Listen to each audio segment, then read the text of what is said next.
नमस्ते बच्चों, हमेशा खुश रहो। मैं JVN doctor Nirupama Harshvardhan, faculty of education and methodology, Jyoti Vidyapeeth Mahila Vishwavidyalaya Jaipur से। बच्चों, मैं आप लोगों को वाचन कितने प्रकार के होते हैं उनके बारे में बता रही हूँ। और मैंने पिछले वीडियो में भी आपको बताया था वाचन के प्रकार के बारे में, मौन वाचन के बारे में, सस्वर वाचन के बारे में, और उसके जो सस्वर वाचन है उसके उद्देश्य के बारे में बताया था। आज मैं आपको मौखिक वाचन या सस्वर वाचन के महत्व के बारे में बताऊंगी, और साथ में इसके जो गुण हैं उसके बारे में भी, सस्वर वाचन के जो गुण हैं वो भी मैं बताऊंगी। तो अब बात करते हैं सस्वर वाचन के महत्व की। तो महत्व देखा जाए तो इसका क्या है, आप इसको बच्चों अच्छी तरह से देखो कि पहला महत्व तो है कि सस्वर वाचन से जो बच्चों की झिझक, संकोच और हिचकिचाहट आदि का निराकरण होता है। कि अगर बच्चे ज़ोर ज़ोर से बोल के पढ़ते हैं और वाचन करते हैं, बोलते हैं, तो उनके अंदर एक जो स्वाभाविक झिझक और संकोच होती है, हिचकिचाहट होती है, वो दूर हो जाती है। फिर बच्चों का जो शब्द उच्चारण है वो शुद्ध हो जाता है। बच्चों का जो बोलने में वो अशुद्धियाँ नहीं करते हैं, सही शब्दों का उच्चारण करते हैं। बहुत बहुत ही फ़र्क पड़ता है अगर हम ज़ोर ज़ोर से बोल के कोई चीज़ पढ़ते हैं, तो उससे क्या होता है कि बहुत सी बातें हमारे अंदर दूर हो जाती हैं, कमियां दूर हो जाती हैं। तो उनमें से एक ये भी है कि भाई शुद्ध उच्चारण उससे होता है, और बच्चों का अक्षर विन्यास भी शुद्ध होता है। साथ में बच्चों के जो शब्द भंडार में वृद्धि होती है। ज़ोर ज़ोर से पढ़ते हैं कि शब्द को कई बार वो सीखते हैं, पढ़ते हैं, तो उनके जो शब्द भंडार है वो भी समृद्ध हो जाता है। और बच्चों की जो ध्वनि यंत्र और मस्तिष्क तीनों प्रशिक्षित होते हैं कि किस तरह से उनको पढ़ना है, किस तरह से उनको बोलना है, और किस तरह से उनको इस बात को ग्रहण करना है जो वो पढ़ रहे हैं। इन जोर से पढ़ने से, सस्वर से या मौखिक वाचन से ये तीनों ही पुष्ट होते हैं इसमें और विकसित हो जाते हैं। फिर है कि सस्वर वाचन के अभ्यास से बच्चों में वाद विवाद और भाषण कला में की जो कला है, भाषण कला, वो उनका विकास होता है, उसमें वो निपुण हो जाते हैं। क्योंकि ज़ोर ज़ोर से जब पढ़ते हैं, बोलते हैं, उनमें वाद विवाद करने की एक क्षमता विकसित हो जाती है, भाषण देने की कला उनके अंदर आ जाती है। तो उसका बहुत फ़र्क पड़ता है, क्योंकि एक तो आप मौन पढ़ोगे तो आप उस चीज़ को इतना बयान नहीं कर पाओगे, इतना एक्सप्रेस नहीं कर पाओगे उसको उस तरह से जिस तरह से आप ज़ोर ज़ोर से पढ़ के किसी चीज़ को एक अभ्यास में ले आते हो, तो आपका जो वाद विवाद और भाषण बोलने का जो अभ्यास है ना, वो बहुत ही अच्छा हो जाता है। फिर है कि बालकों के प्रारंभिक स्तर पर सस्वर वाचन का विशेष महत्व पड़ता है, क्योंकि जो प्रारंभ में ही अगर उसको सुधार दिया जाए, उसके वाचन को, बच्चों के उनको शुद्ध बोलने का अभ्यास करा दिया जाए, तो उनका बहुत फ़र्क पड़ता है। और वो आगे भी कभी ज़ोर से बोलते हैं या कभी भाषण देते हैं या किसी सेमिनार में पेपर प्रेजेंट करते हैं, कुछ भी वाचन से संबंधित कार्य करते हैं, तो उसमें उनको विशेष उसका महत्व है, क्योंकि उसमें वो किसी भी प्रकार की फिर अशुद्धि नहीं करते हैं और उनके अंदर एक आत्मविश्वास पैदा होता है। जो मौखिक वाचन है या सस्वर वाचन है, इससे बच्चों को नए शब्दों, लोकोक्तियों, सूक्तियों, मुहावरों आदि से वो परिचित होते हैं, और उनका इस तरह से ज्ञान और बढ़ता है। तो वो जो है, उनको जब बार बार वो लोकोक्तियों, मुहावरों को दोहराते हैं, तो उनके अंदर उनकी समझ भी पैदा होती है, और उनको उसका कहाँ पे प्रयोग करना है ये भी उनको समझ में आता है। तो इससे बच्चों में जो मौखिक वाचन है, बहुत सी विशेषताएं उनके अंदर आ जाती हैं। तो दूसरा, और इससे बच्चों में जो स्वराघात और बलाघात का भी समुचित ज्ञान हो जाता है कि कहाँ पर उनको किस तरह से शब्दों को बोलना है, कहाँ पर कौन सी मात्रा आई है, उसको कैसे उच्चारित करना है।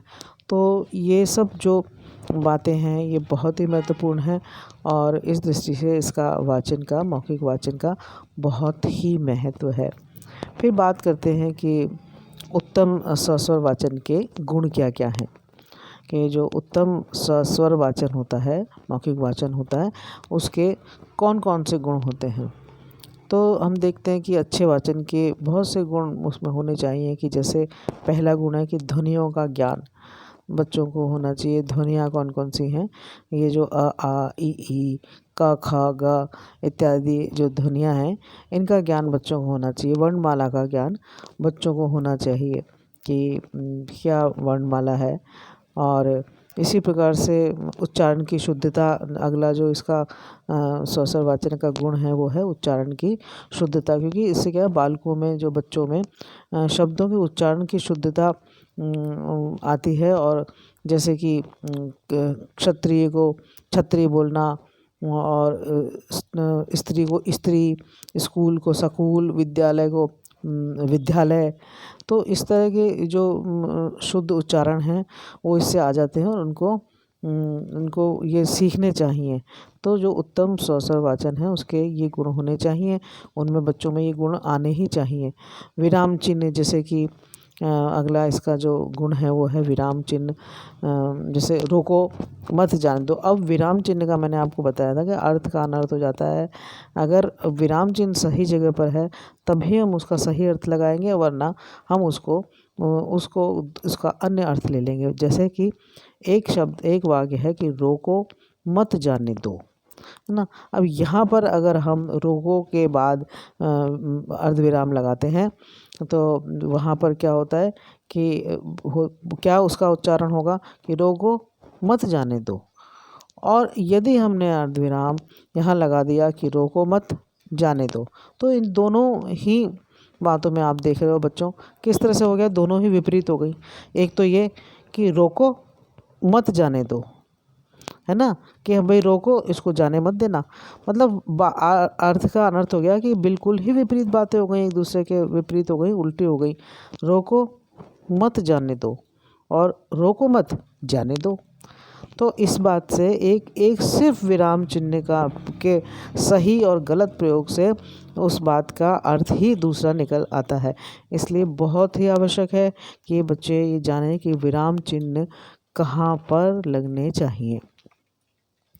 तो ये बात बच्चों को समझनी चाहिए, ज़ोर ज़ोर से बोल के जब पढ़ते हैं तो ये बात समझनी चाहिए कि विराम चिन्ह का प्रयोग कहाँ होता है। विराम चिन्ह को ध्यान में रखकर ही वाचन करना चाहिए।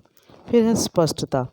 तो बच्चों में जो है वाचन इस प्रकार से हो कि जो श्रोता स्पष्ट रूप से समझ सकें कि वो क्या कहना चाह रहा है और वो क्या बात को अपनी स्पष्ट करना चाह रहा है। तो उसमें जो वाचन है उसमें स्पष्टता भी होनी चाहिए। साथ में फिर अगला इसका गुण है प्रवाह। तो ये तो आप बच्चों जानते ही हो कि जो प्रवाह कैसा होना चाहिए वाचन करते समय, किस तरह का उसका गति होनी चाहिए।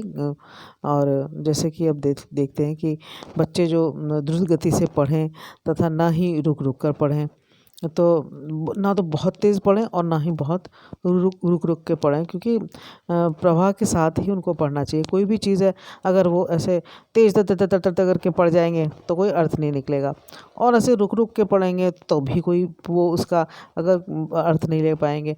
मानो कि कोई कविता है, वो उसको बहुत तेज़ पढ़ गए तो भी समझ में नहीं आएगी, और रुक रुक के पढ़ेंगे तो भी उसका कोई काव्य का रस उसमें वाचन में नहीं आ पाएगा। तो इस बात का भी बहुत ध्यान रखना है कि प्रवाह कैसा हो, जो वाचन का प्रवाह है वो कैसा हो। अगली जो इसकी गुण है वो है अगला गुण कि उपयुक्त बलाघात। इसमें हम देखें कि अच्छा वाचक बलाघात पर पूरा तरह से ध्यान रखता है कि किस तरह से उसको बोलना है, किस अक्षर पर कितना बल लगाना है और किस पर कम। जैसे कमल शब्द को लें कि कमल और कमल शब्द है, इसमें आगे का अक्षर अर्ध अक्षर के रूप में उच्चारित होगा कि जैसे कि कमल, तो अगर इसको हम बोल दें कमल या इसको आधा इसको करके बोल दें या ल ऐसे करके बोल दें तो भी उच्चारण सही नहीं होगा। तो इस उपयुक्त बलाघात देखना है कि हमें किस शब्द पे या किस वर्ण पर, किस अक्षर पर हमें ज़्यादा जोर देना है या कम जोर देना है। इसी प्रकार से अर्थ की प्रतीति है कि अगला जो गुण है वो है अर्थ की प्रतीति, यानी कि सुंदर वाचन वही होता है कि जहाँ पर जो बच्चे शब्दों का अर्थ वाचन के समय से ही समझ जाएं कि जो वो चीज़ पढ़ रहे हैं और वो उस तरह से पढ़ें कि उनको जो सुनने वाले हैं वो भी समझ जाएं और पढ़ने वाले के तो समझ में आ ही जाए। तो ये देखा जाता है कि जो वो पढ़े उस समय ही वो समझ में आ जाए। जैसे कि यदि गति या लय, ताल और विराम के हिसाब से अध्यापक अगर वाचन करता है तो स्वाभाविक रूप से ही अर्थ की प्रतीति हो जाएगी। अब जैसे कक्षा में बच्चे तो पढ़ते ही हैं, यदि जो क्योंकि शिक्षक की तो बहुत ही महत्वपूर्ण भूमिका है और बहुत ध्यान से बच्चे सुनते हैं कि शिक्षक ने कैसे पढ़ाया इस चीज़ को, और तभी उनमें वो जिज्ञासा और उसमें उनको आनंद की प्राप्ति होती है और एक पढ़ने के लिए उनकी ललक पैदा होती है। क्योंकि अगर अध्यापक का तरीका ऐसा है पढ़ाने का, किसी कविता को, किसी कहानी को, तो निश्चित रूप से बच्चों के अंदर वो रुचि जगाने में, वाचन की रुचि जगाने में, अध्ययन की रुचि जगाने में, पठन की रुचि जगाने में बहुत ही महत्वपूर्ण भूमिका अदा करता है। तो ये देखना चाहिए कि लय, गति और विराम चिन्ह के हिसाब से ही अध्यापक को भी उस तरह से वाचन करना चाहिए कि बच्चे उसको उसी तरह से ग्रहण कर सकें। फिर है स्वर में रसात्मकता कि भाई कोई दुखपूर्ण या करुण रस सामग्री में वीर रस या ओज नहीं आना चाहिए। श्रृंगार रस का विषय है तो उसकी विभत्स रस की भांति ना हो।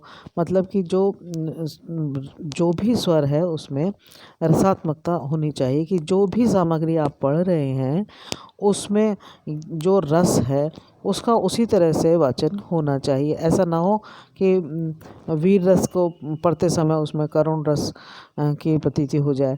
तो जो हम वाचन हैं उसको उसी तरह से ही पढ़ें ताकि जो उसमें रस है वो उसी रूप में समक्ष आए। ये बहुत ही आवश्यक है। फिर है अगला गुण इसका कि वाचन की मुद्रा। अब वाचन की मुद्राएं भी क्या क्या हैं, जैसे कि भाई जो वाचन करते समय क्या क्या ध्यान में रखने वाली बात है कि एक तो सिर नहीं हिलाना चाहिए पढ़ते समय, हाथ नहीं पटकने चाहिए, जोर जोर से ऐसे हाथ नहीं हिलाने चाहिए, उंगलियों को नहीं चलाना चाहिए और ना ही जैसे पढ़ते समय उंगलियां, जैसे कई बच्चों की आदत होती है किताब पर वो उंगली रख के आगे पढ़ते जाते हैं, तो इस तरह से भी ना करें और ना झुक कर पढ़ें और ना अकड़ कर पढ़ें। बिल्कुल इस तरह की मुद्रा हो उनकी कि बिल्कुल सीधे ऐसे बैठे हों और वो बहुत आसानी से, बहुत ही सहजता के साथ उसको पढ़ें। और पढ़ते समय, वाचन के समय कोई पैरों से, जैसे कोई पैर हिलाता है वो भी ऐसा नहीं होना चाहिए। पढ़ते समय बिल्कुल कोई पैर नहीं हिलाएं, बिल्कुल शांति से आराम से उस मुद्रा में बैठकर पढ़ें। और तो इस तरह से देखा जाए तो पुस्तक को भी बहुत इस तरह से पढ़ना चाहिए। पन्ने उसके जो पृष्ठ हैं वो कैसे पलटने चाहिए इसका भी ध्यान रखना चाहिए पढ़ते समय। तो इन सब बातों का बहुत ज़्यादा ध्यान बच्चों को रखना चाहिए। फिर है इसका गुण अगला रुचि। ये बहुत ही महत्वपूर्ण है क्योंकि यदि अच्छा वाचन हो रहा तो श्रोता सुनने में रुचि लेते हैं और अगर यदि नहीं है वाचन तो ऊब जाते हैं। आपने देखा होगा कि कई लोग जो हैं बहुत ही निपुण होते हैं और जो वो कोई बात कहते हैं तो मंत्र मुग्ध से उसको श्रोता सुनते जाते हैं कि आहा क्या आनंद आ रहा है। जैसे कई कथावाचक होते हैं, उनकी कथा को सुनने में कितनी भीड़ होती है और वो उसको मंत्र मुग्ध होकर सुनते हैं। तो ये सब क्यों है? सिर्फ ये वाचन का ही प्रभाव है। ये वाचन ही ऐसा है जो दूसरों को अपनी ओर खींच लेता है। तो इसका बचपन से ही अगर ध्यान रखा जाए कि वाचन किस प्रकार का हो, सस्वर वाचन कैसे हो, इसका अगर ध्यान रखा जाए तो फिर बच्चों में आगे त्रुटि करने की कोई गुंजाइश ही नहीं रहती।